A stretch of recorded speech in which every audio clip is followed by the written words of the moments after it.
welcome back to the Mookie Chilson channel, and you are looking live at another cue card. This is an outline, a rundown of what we're going to talk about in the order in which we're going to discuss it, and this one is called Bang Goes the New Year. 2025 has begun with a bang. Some amazing things have come into the fold here at Mookie Chilson World Headquarters, and I want to go over them with you. And they include some great gifts. Actually, these were Christmas gifts from my buddies Tim and Warren, who have dropped the hammer once again with their generosity here at the World Headquarters. I'll show you what they've given me. We're going to follow the bat signal all the way down to Mookie Chilson World Headquarters. A key card from a key set is in my hands. I've been looking for it in this condition for a while, and I finally have it. If it is Sunday in New Jersey, there is a coin flips chance that the Garfield baseball card show is happening, and today we won the coin flip. The Garfield show happened. I found a Garden State great in a dollar box that I will show you. There was a pinhole surprise. A customer was talking to a dealer at a table next to me, and I heard him say the words, "I found a pinhole in this card." The dealer was a little surprised by it. And anyway, that deal went south, and I swooped in and picked it up. So I'll show you that card. And Garfield is full of surprises. There was a 2023 gold card that I had sort of fallen off of my immediate radar, but when I saw it in a case today, I knew I had to swoop in and get it. And there's an interesting deal. I'll show you. I got the card, and the story of how I got the card is kind of interesting. So hopefully you'll enjoy that. Hopefully you'll enjoy the card. But let's begin with my buddy Tim, who has been excavating his collection of his youth that he and his father Bugsy put together, and he sent me this beautiful pile of cards that I'm going to go through with you. And he wrote this note: "Going through Bugsy and my stuff, found this random Met stuff that I thought you might enjoy. Notice the old school ace case the Mookie rookie is in. We put all our best cards in those. My handwriting from the 80s. Glad we're friends. Merry Christmas, Tim Caylor." So first, let me show you this. Well, on the top here is some amazing Dwight Gooden 1984 rookie year buttons from Fun Foods, which is super cool, and will go in my Gooden binder. But this is the ace case that he's talking about. 1981 Donruss Mookie Wilson rookie, inside a penny sleeve, inside this ace case container, which I had seen back in the day, but I'd totally forgotten about until Tim jogged my memory with his generosity. And there you have it. You can see on the back it says Ace Case Inc. Patent pending. So basically, this is like the mag slab or the one touch of the era, way in advance. And Tim, of course, was on the cutting edge with his collecting, with the card itself. Mookie Wilson, very smart collector, and with the way he protected it. So thank you to Tim for this amazing artifact. And he sent amazing other artifacts, including this Weiss Winners set of soda cup bottoms that included Darryl Strawberry and a bunch of other great players, including Ron Darling is in there. There's a Keith Hernandez and a Lenny Dykstra. And then how about this? I had never seen this before. These two are 22 cards plus one piece of gum, basically like a short rack pack. And on the top is Shea Stadium. The final season of Shea Stadium was 2008. And these cards were commemorating that. Super cool. I'd never seen that before. Tim sent me two of these. Anyway, so he actually sent a bunch of other cards that include, check these out. There's a Tom Seaver, another Mookie rookie, another Ron Swoboda. The list just goes on and on and on. Hold on. I want to get to a certain pile. There's David Cohn, batting lefty. Kevin Elster. Here is the Greg Jeffries mother lode. Tim and Bugsy had their Greg Jeffries collection pumping, and I love it. And I'm so glad that Tim is sharing this with me again. Thank you to Tim and to Bugsy. And so Warren, thank you to Warren. I wish you nothing but the best for your family in this holiday season.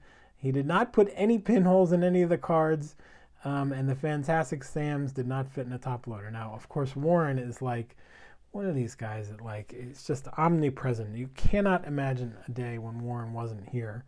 I'm so thankful for Warren and his generosity. Here's that Fantastic Sam's soda cup bottom Daryl Strawberry, which is super cool. And he sent me a pile of cards. Again, these are basically the cards I should have been collecting when I wasn't collecting. There's Kilvio Veras and a Ted Williams card. I bet you've never heard of him, but he was a Mets prospect. So was Preston Wilson, Mookie's son. There he was as a New York. He went in the Piazza trade, actually. And there's Edgardo Alfonso, his number 47, which he had to change to 13. And Paul Wilson, I could go on. Ray Ordonez. These cards are like, there's Todd Hundley, my man. Jeff Kent, Rookie Cup. Brett Butler, who I hated when he was on other teams, but I loved when he was a Met because he would torture the other. There's Robert Person, who was traded for John Olerud. King Kong Kingman. How about that? Mike Scott. Anyway, these are the cards I should have been collecting while Warren was keeping the light on for me. So thank you to Warren for this amazing generosity. You are a good guy, dude, and I owe you. So let's move on to the bat signal. If you're a viewer of this channel, you probably know by now I am a big-time collector of the 1966 Topps Black Batman set. This has got Batman's rookie card. It's got Robin's rookie card. It's got the Joker's rookie card. Those are some of the key cards in the set. This is one that I had previously had. A beautiful Batman. It's tough to get these in good condition. Often they're very poorly centered. And they were played with by kids, even more so, I think, than regular old baseball cards were. And so they get these dings and dents and corners. But I love this. I love my Batman #1 rookie card, which is in my set. I've been looking for, I had a Robin already that I liked, but I've been looking for card #3 in the set, which is actually known as the first appearance of the bat signal. And I finally found one. This came and dropped on eBay. The seller wanted way too much for it, and they were selling this as a bunch of Batman card listings that they had that included the Joker and the Robin, and in nice high grades, in 6.5 and 7s. And so I watched this card sit there on eBay, and I watched the price dip, dip, dip. They kept dropping the price, and I'm not sure he should have been. I would probably let this, as I like to say, let the pot soak, let the crabs find the bait. But the price kept dropping and dropping and dropping. And finally I said, well, if he's going to drop the price that much, I might as well make him an offer for the bat signal.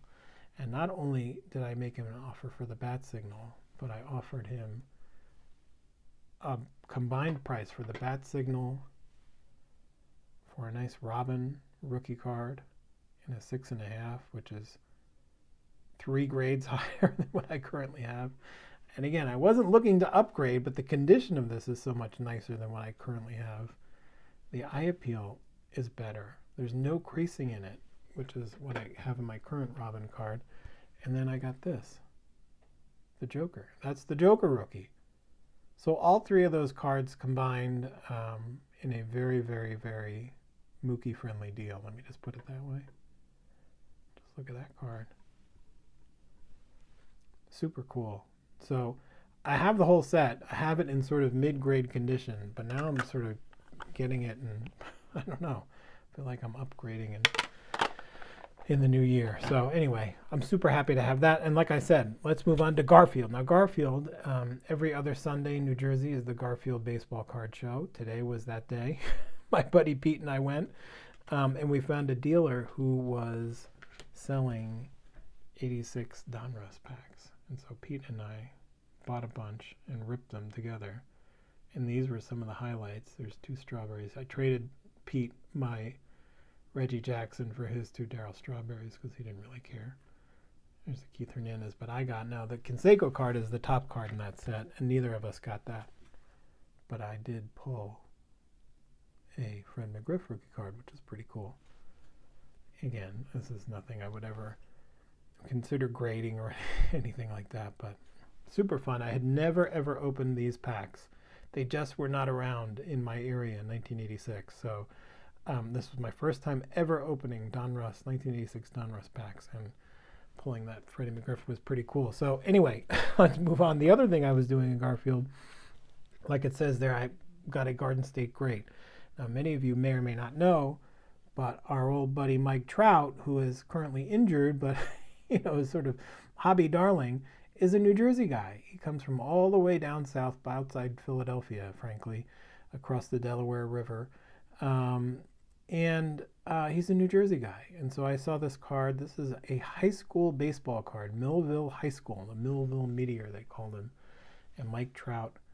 It says, initially a pitcher and shortstop, he was shifted to the outfield during his senior year, hit 18 home runs, a New Jersey high school record.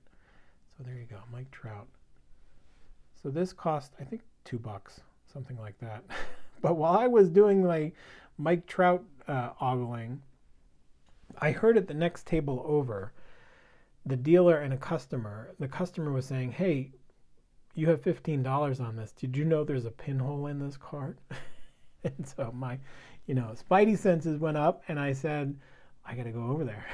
And so the dealer said, no, I didn't see that card. I'm sorry, I'll take that out of there. I did not realize, I would not have priced it like that if I knew that. And he took it off the table. And I went up to him and I said, hey, what was that card, the pinhole card? And he showed it to me, and it was this. Tom Terrific, 1972 Topps. And you could be forgiven for him not noticing the pinhole, because it sort of snuck in there in that Technicolor awning above Tom's head there in the E. But it's a nice shaped card, very nice corners and edges and surface, except for the pinhole in it. And viewers of this channel, again, will know this is now a double. I no longer have the only pinhole Tom Seaver 72 Topps in existence. I have both of them, as far as I know. This one, of course, has the twin pinholes on the upper left and right corners. So the Pinhole Holy Grail Wall of Fame has got dupes. We got dupes. And right after I found that Tom Seaver pinhole card, I turned and went over to a dealer who I really enjoy talking to. His name is Harry.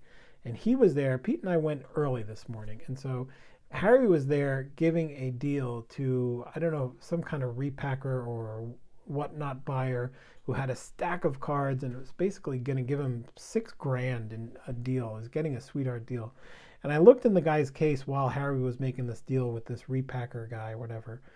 And I saw a 1965 Topps Masanori Murakami rookie card in there, and it was autographed. And I looked at it and I said to Harry, I said, oh, this is new. I haven't seen this in your case before. And he had $125 on the as the sticker on it. And the guy who was buying the repack said, oh yeah, that's a cool card, isn't it? And I said, yeah, it sure is. And the guy looked at the card and looked at Harry and said, I'll take that too. I said, wait a minute. And Harry looked at me and he said, he gave me the silent, like, hold on. And he took the card out of the case and put it on this guy's pile who was spending $6,000 with him or whatever. And Harry looked at me and said, mouthed the words, I have another one. And so I winked at Harry and I said, okay, no problem. And so I walked away and watched as Harry completed his deal with the $6,000 guy. And I looped back around when the guy was gone, and Harry said, here, take a look at this. And he put this in my hand. It had the same exact price tag on it, $125. The one that the guy bought, previous one, Harry said to me, I got two of them. He said, the one that I gave to him was, I think, the lesser one. So this is the one I think you probably want. I said, well, why do you say that? And he said, well, that has got some inscription next to his name. I said, okay. And it looked like Japanese handwriting. It looks like kanji. It looks like it's written in Japanese kanji. And Harry said, I'll do it for the same sticker I had with him. And so I took my money out and I said, you got it. And he actually gave it to me for $120 instead of $125. And I was so happy. Now I had this card on my list. This was on my 2023 want list. I wanted Masanori Murakami, the first ever Japanese ball player to play in the major leagues. Because again, talk about trailblazers. Look at what Japanese ball players are doing in the United States now, and how global the sport has become, how important those players have become in our beautiful major leagues here in the United States. And the man who started it all was Murakami himself. This is a card that you can get TTM'd. I know people have sent him cards, but I think this card is beautiful. It's like really nicely centered. And I don't know if you ever find copies. I can't find a copy where it says his name spelled out, Masanori Murakami, next to the kanji autograph on the same card, which I think is amazing. So, I'm super excited and super psyched to have this card in my collection. I'm very happy that Harry let the first one get away and put me onto the nicer version, because that's the way we roll in Garfield. You got to take care of your own there in Garfield. And Harry did that for me. So that's it. That's the episode here today from Mookie Chilson World Headquarters. Some great, incredible gifts and finds and collections and Batmans and Don Ross, and we'll put it all in there. Where's the bat signal? To the Bat Cave. There we go. That's it. Thank you for watching. I hope I didn't bore the hell out of you. Thank you.